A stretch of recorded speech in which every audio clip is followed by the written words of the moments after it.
Yeah, got a couple rides in. It was, the water level's just been running around like crazy. So I feel like every time we paddle, it's just like a little bit different. And it's hard to get used to, even when it's maybe been the same as one previous session.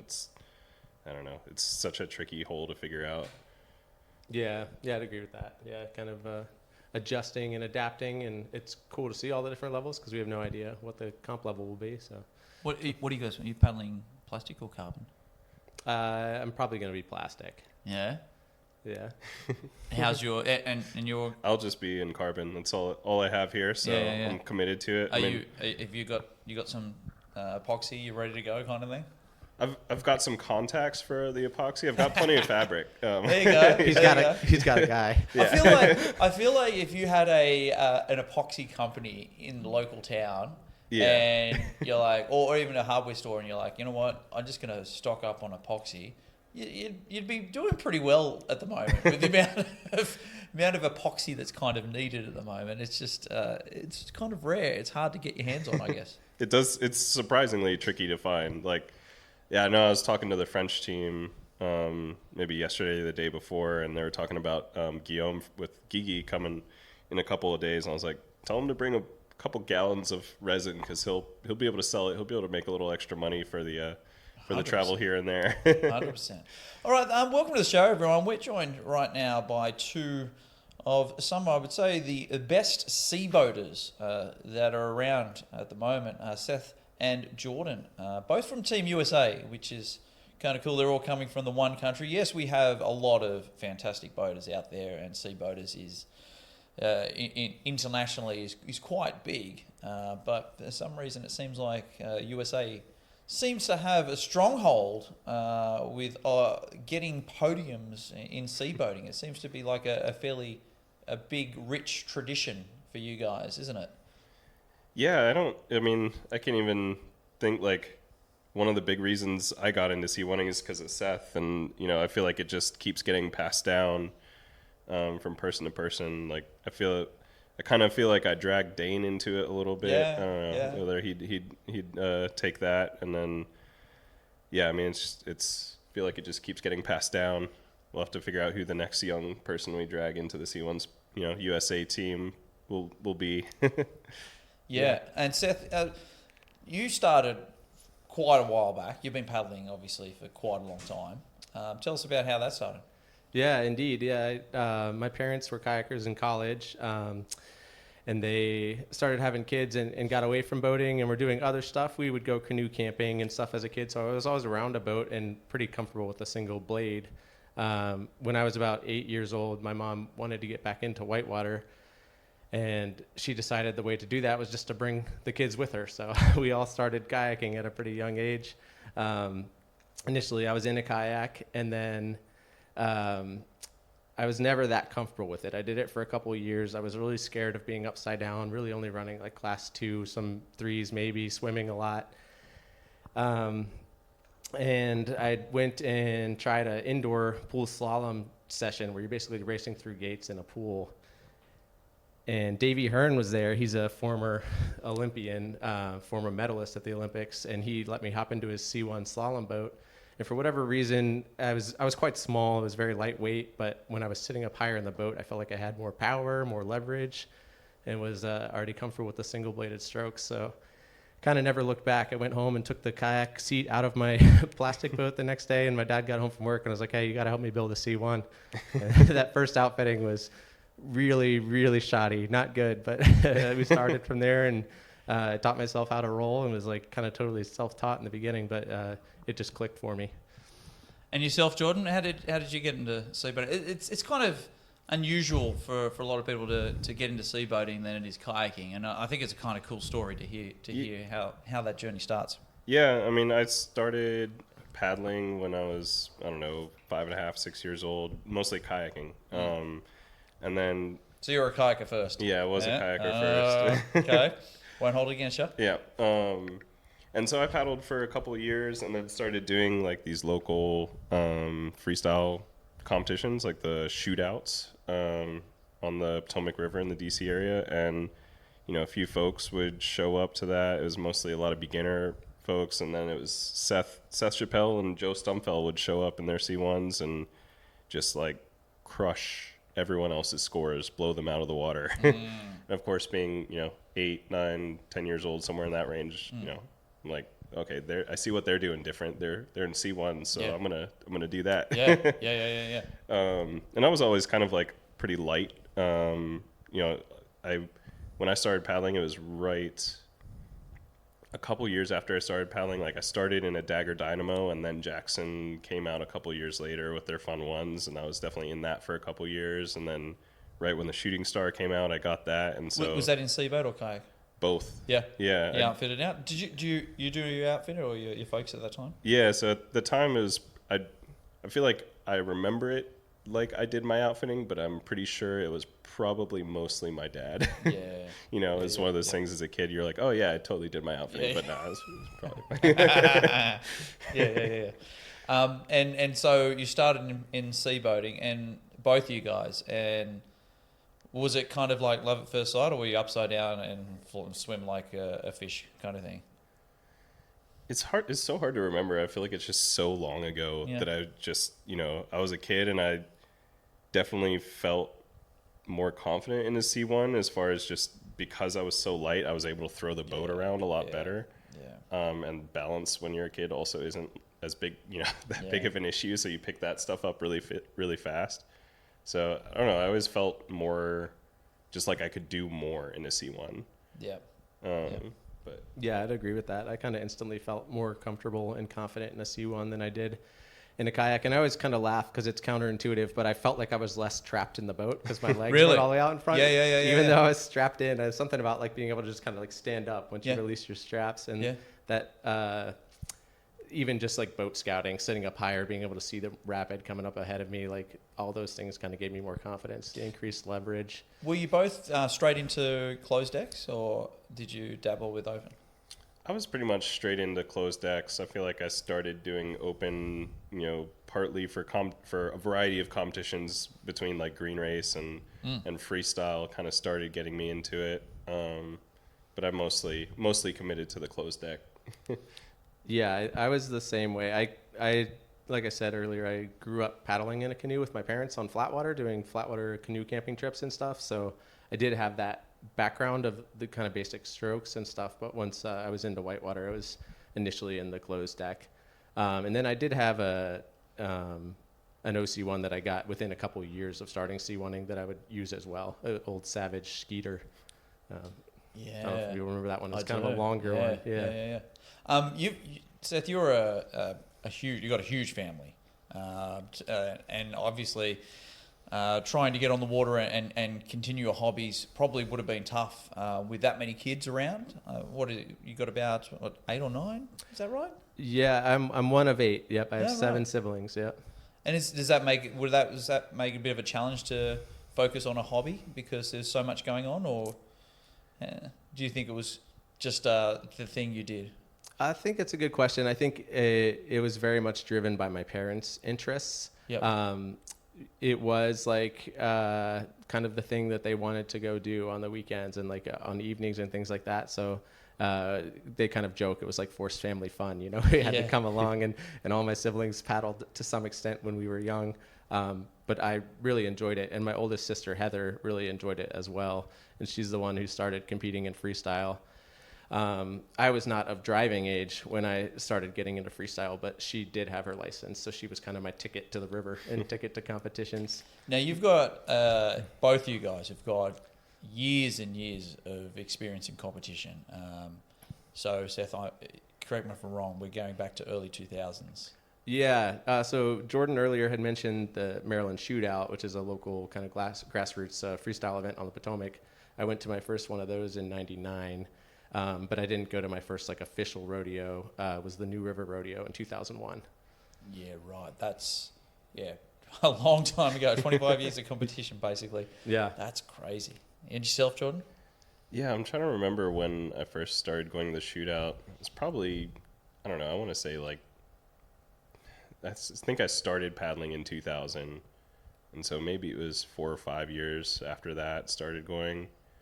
And then I know I did my first like national event at 2000 in I think 2007. It was like we had nationals at the ASCII Whitewater Park in Western Maryland. Yeah, that's correct. And then I kind of just really ramped up from there. I think my first Worlds was 2009 in Tune, and then I think the first time I kind of broke into the top 5 at Worlds was like 2012 at the World Cup, and then 2013 where I won, which was a pretty cool way to break into that top 5. Yeah. It's like pushing for it it felt like forever, 4 years when you're 17, 18 years old feels like a really long time. And now looking back, I'm like, wow, I can't believe how much I was like pushing to get to that point. And now I'm 13 years or whatever it's been since the last time I won, 12 years since the last time I won C1. Right. So, which is crazy, but to think about. But you're still competing at the top level, and you're still ripping and shredding. So I'm going to take you back to your first time that you got given your USA bibs and you're representing Team USA. What kind of feeling was that like to be able to finally break in and represent your country at a world stage? Yeah, I mean, it was a really cool experience. I think I was 14 or so when I made the team. I remember specifically I was called out as being the youngest person on the team because the youngest person every year on the team gets to like carry the flag. On our yeah. So I remember carrying the flag during the opening ceremonies, and yeah, I mean, I feel like back then it was a very special privilege. It still is. It's maybe we've been in it for so long, it feels a little less special, but back then it was definitely very special to be able to represent a country as big as the U.S. and especially as well known in the paddling world. Like the U.S. team is often either the first or second biggest team here, and we usually bring, we're kind of up there with the number of medals, so it's a very special place to be for sure. Yeah. Do you remember your first time putting on that bib, that representing teams USA? Yeah, I do. Yeah, it was a big deal to me at the time. I grew up watching a lot of VHS tapes. Yeah. And watching, we have had some legend C1ers coming ahead of me, kind of the generation before me that was inspiring me, with like Barry Kennan and Alan Braswell. Barry, the Barry days. Oh my gosh, I still see him at the tuck. Like he's still loving. He got a passion for whitewater. Yeah, and like Luke Hopkins and Bill McKnight. Like there was like all these guys. It was always super competitive. I remember going to my first team trials in 2002 for pre-worlds and getting last place. I don't think I was that discouraged by it. I was like intimidated being in the eddy with all these people that I've been watching on videos and stuff like that. But I didn't swim, and I think I scored a few points. And that was in the spring, and that summer I just paddled like all the time with my sister. We trained super hard, and I feel like I made a ton of progress. And in the fall, we had tryouts for the 2003 Worlds up on the Ottawa, and I ended up being first alternate for that. So I had progressed quite a bit, but still didn't make the team. Yeah. And then the OC1 trials were actually held at our nationals down on the Ecoe. So I didn't know this, but I was going to have another chance to try out. And Eli Helbert, who was the icon in OC1. True legend, yeah, he did multiple medalists at the Worlds at that time. He's like, hey, you should try the OC1. He lent me his boat, and I hopped in and did really well and ended up making the team in OC1. So that was my first experience, and it was kind of a blessing in disguise. Like I didn't know that I was even going to have the opportunity, and then got to go to 2003 Worlds. Is it a friendly rivalry between you two, or back then was it kind of like a little bit more intense when you were, because you both got a title. Let's face it, you've accomplished what you've needed to or wanted to accomplish, but back then was it a little bit more strenuous, a bit more tense between you two, or because obviously now it seems like it's quite a healthy relationship. You guys were paddling on the water together. I feel like it's always been pretty like friendly, and I mean, I don't know, I'll chalk that up for me because I know when I was a teenager I was like very competitive, but at the same time I just always looked up to Seth. So I was like never necessarily imagined myself like directly competing with him. I was like very competitive with Dane and like folks my own age and stuff like that. But then with Seth, it was like, well, if I get as good as him, that's like amazing, you know? Yeah. So I never really felt like, I always felt competitive. Like I definitely wanted to get there, but it never was like, oh, I can't believe he beat me this time, you know? It was like, of course he beat me. He's, you know, I've looked up to him for so long that, yeah, it was expected. Yeah. And yourself, sir? Yeah, no, I've never felt a rivalry with Jordan. I remember when he first started coming to the shootouts, he was tiny. I don't know how old you were, but you were very small. He had this little fun one that he would convert from a kayak to a C1. He had like a seat that he could put in and like switch it on the spot. So he would do both events at the same, in the same boat. And it was just awesome. I was stoked. He reminded me very much of myself when my local C1er that was hugely influential to me on the Potomac was Joe Stumpfell. And I grew up kind of following in his footsteps and going to my first Worlds with him and many Worlds after that. And it felt like history was repeating itself. And I was stoked to have another C1er that was like wanting to come out and like fired up and learning, and just watching him progress so quickly.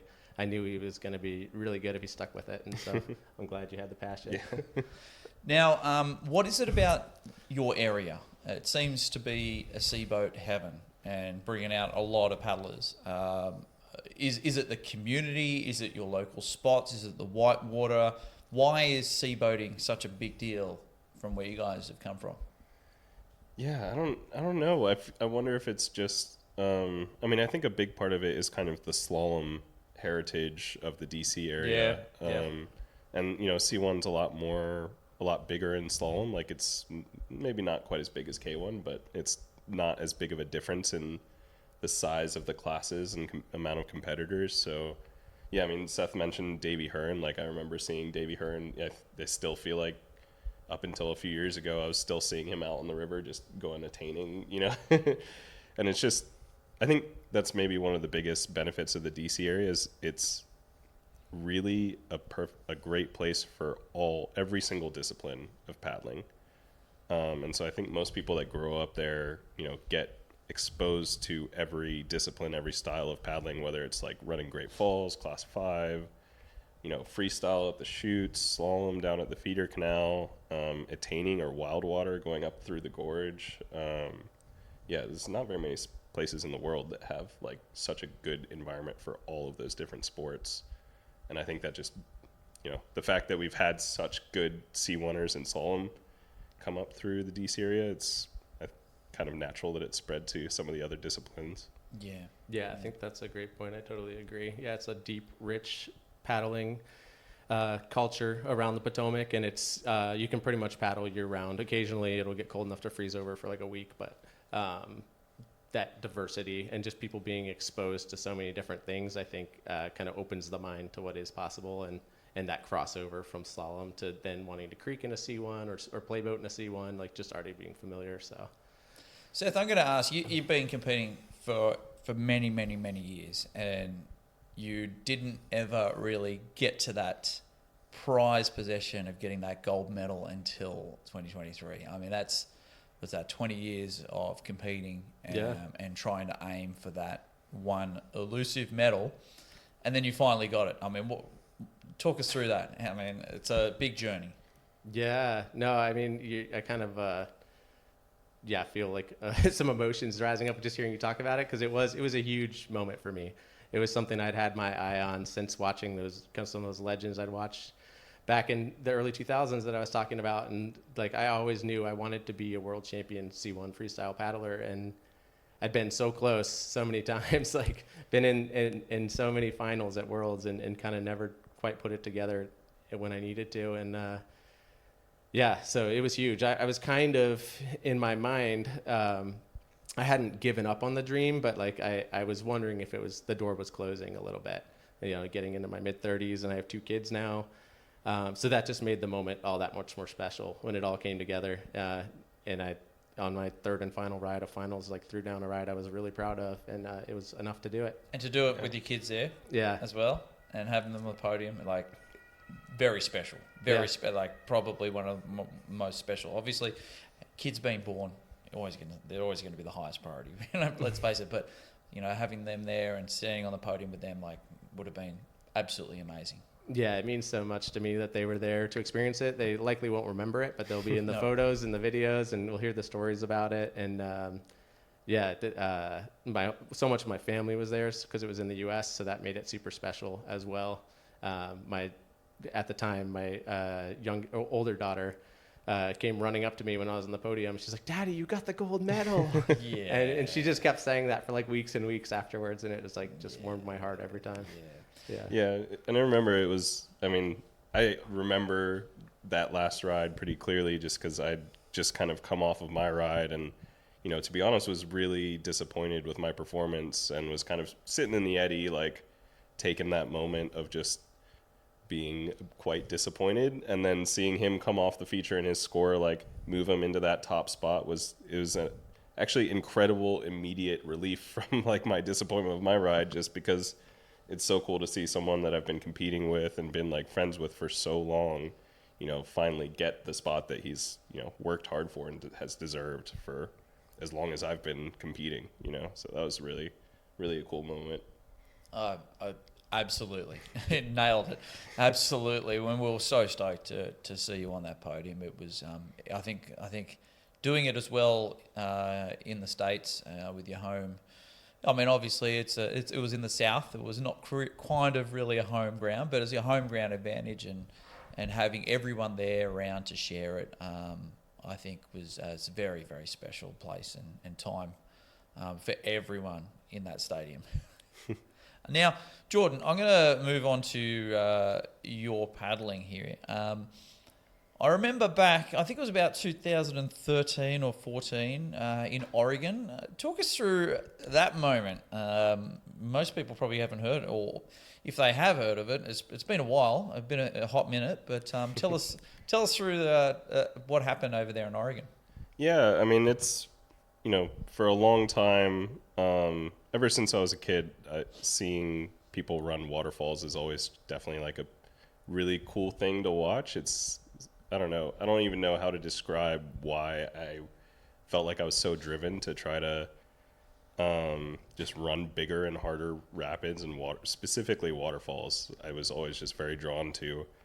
And I'd known that I think it was Alan Braswell had held the record for C1 waterfall height on it was 60 some feet in this waterfall in British Columbia, and I really wanted to break that record. Yeah, it was a prize. Yeah.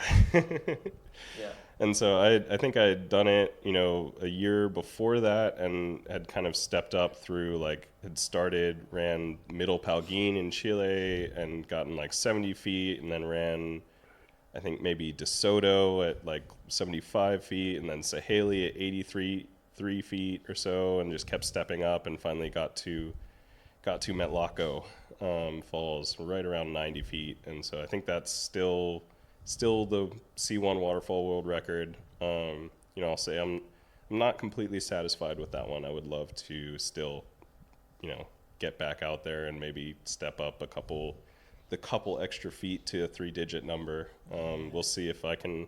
I'm 30, almost 31 now, so hoping that my body can still take those kinds of impacts, but I'll have to reinvigorate towards that goal sooner rather than later if I'm still going to hold on to it. When you were riding up to the lip there in Oregon, what you obviously scouted out, you looked at it, and you decided it was for you. Talk us through that moment and coming up to the lip and then plugging it. It's so funny because I'm relatively scared of heights. Oh, yeah. A lot of us are. Yeah. I specifically remember that one because, Metlaco's not, as far as 90-foot waterfalls go, it is the easiest one you can do. It's the easiest one out there. It's, you just have to keep your body, pretty still and just be flexible, moving. But I remember rolling up to the eddy, basically, above the waterfall with the crew of, I'm trying to remember, I think, Hunt Jennings and Galen, and there's quite a few really talented waterfall paddlers with me, and everyone else paddled right up to the lip, got out of their boats, and were looking over the lip and scouting it out.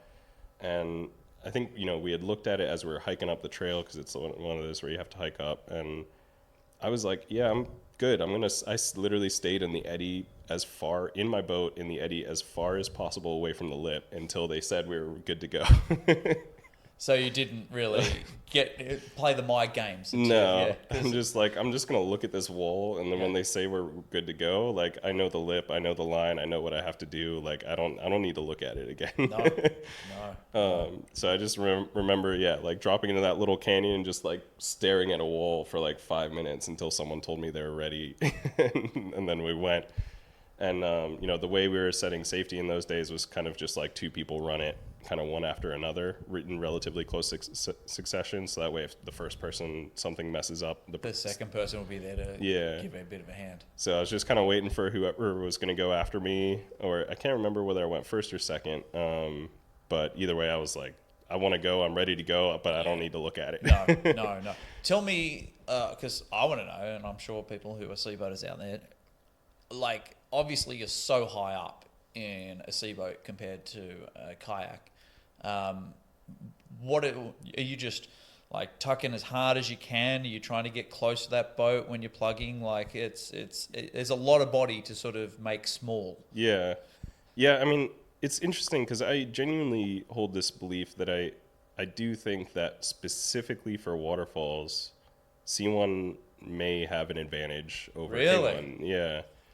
And it's sort of one of those similar where it's an advantage or a disadvantage depending on how well you use it, because you're sitting higher, I think you have so much more control over your boat, especially like, whether it's front to back or side to side angles, that, I don't know, I often kind of like to compare it to, maybe an F1 car where it's like you stick someone who's unfamiliar with it and not very experienced, they're actually probably going to have a faster lap time in a street car, Right. Yeah. But you stick someone who's like trained for it and gotten very good at it, you have so much more control and so much more ability with that type of, setup, that I think there's a little bit more you can do with it. And so like if you're off angle, if you're, hitting some weird lips, you have a lot more ability to move your boat. If you're boofing something, like I've definitely had a couple of big drops where I've come off kind of flat and managed to get it, from nearly dead flat down to perfectly 90, where I see a lot of, there certainly are kayakers who I've seen do that before, but it's not. It's very hard. Yeah. It's a very hard motion to get to. Yeah. And so, running waterfalls like that, it's just being very smooth. Every little change in your body has an impact. Like, it's really interesting. One of the things that I think I learned from like paddling with Dane quite a bit was, for a long time I had this really hard this problem where I would always sit up right before I hit the water, and so you take the full brunt of that force to your chest, and it's big, huge impact. Even if I was perfectly vertical, if you're sitting straight up, it's a huge impact.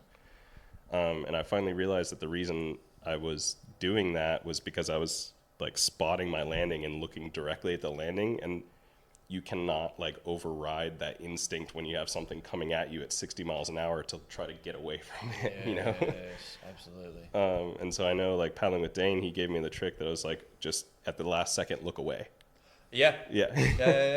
And that you don't want to look at that spot. Yeah. It's like you do need to spot it to make sure everything's going right when you're coming off the lip, but the very last second you need to look away so you can actually make your body do what you want.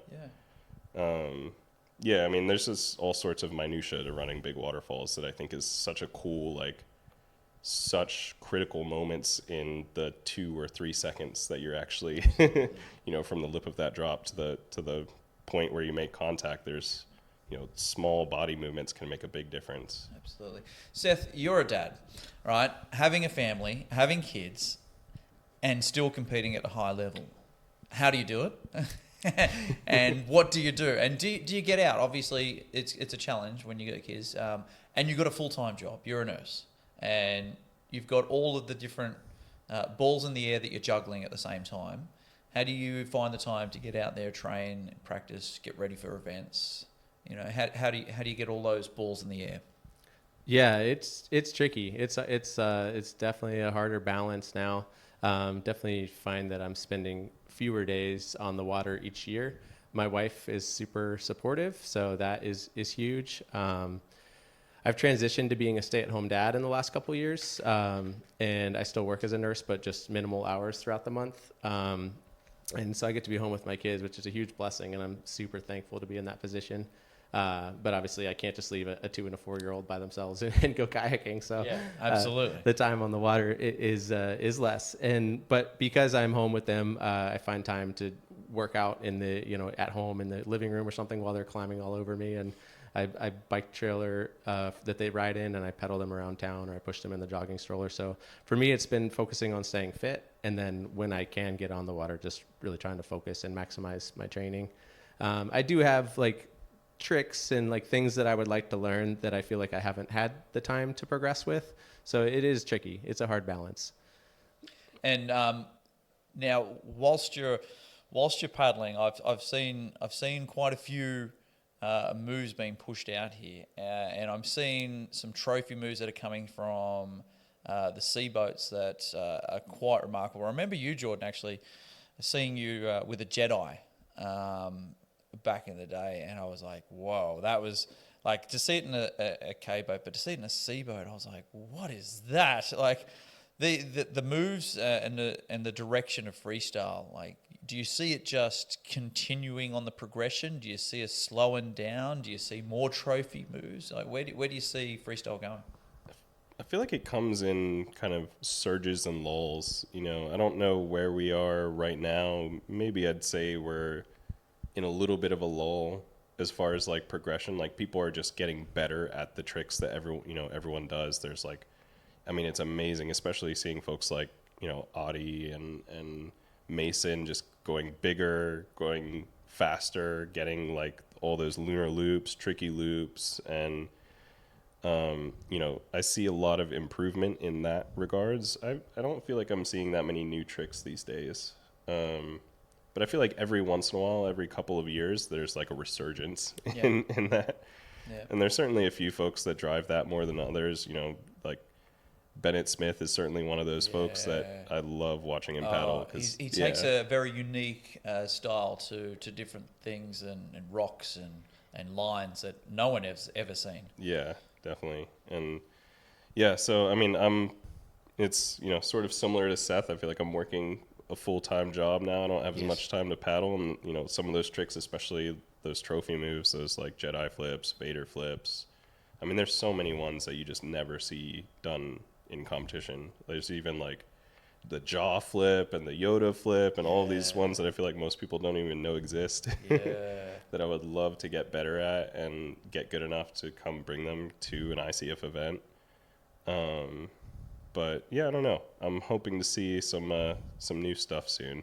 But it's still impressive to see the progression that's happening. Oh, absolutely. Yeah. Where do you see the progression of the sport, Seth? Where do you see it going to? Changing?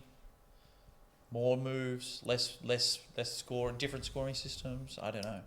Yeah, that's a good question. It's honestly not something I thought about that much. I think I'm at a stage now where I've been doing this over 20 years. I finally got the title that I'd been searching for so long, and I'm kind of in a state right now where I'm super family focused and ready to step back a little bit. So I don't know that I put a lot of mental energy into thinking about kind of where the future of the sport is, but I do think about that I love it and that I want more people to experience the joy of what I do. So trying to give back in the sense of like keeping the local freestyle series on the Potomac alive and trying to get more juniors into it, and hopefully eventually getting my kids into it, see if they like it. So different phase for me, but that's what I was going to say. Is that something you're looking forward to, getting out in the water with the kids and seeing what they do?